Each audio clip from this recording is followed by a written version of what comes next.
It's not even funny. I mean, the guy has no timing at all. He has no natural comedic talent, no ability whatsoever. And furthermore, if they wanted to talk about firearms, why didn't they call any of us? I'll be your huckleberry. I'll gladly sit down and have a conversation with you about firearms, and we can even do it live. And you know what, Dana? If you're unavailable, I can do it. And if I'm not available, maybe Coleon can do it. Maybe Cam can do it. We got a whole slew of people who are happy to come on. Not one of us was asked, were we?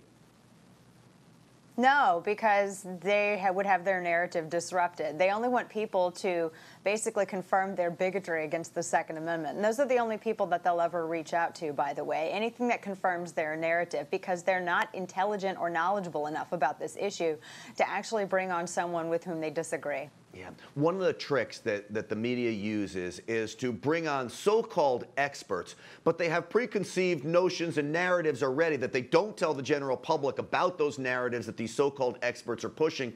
This is exactly what's happening with Comedy Central's panel. They say an ATF agent, meanwhile he's a Gabby Giffords commentator.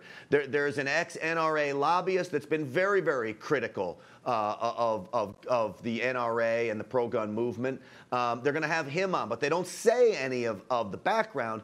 They just say, look at these experts, and we know that they're going to fill the void that they want filled. Yeah, lobbyists are sort of mercenaries in a way. They're hired guns.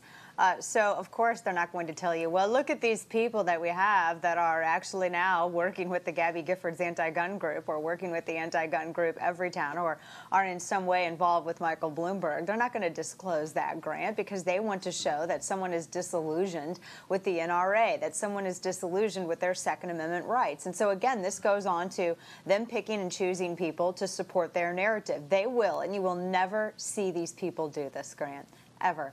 None of these people will ever reach out to someone who's knowledgeable on firearms and who supports the Second Amendment, someone who will challenge them on their viewpoints and perspectives. They will never, ever reach out to any of those individuals because they aren't confident enough in their own convictions to do so.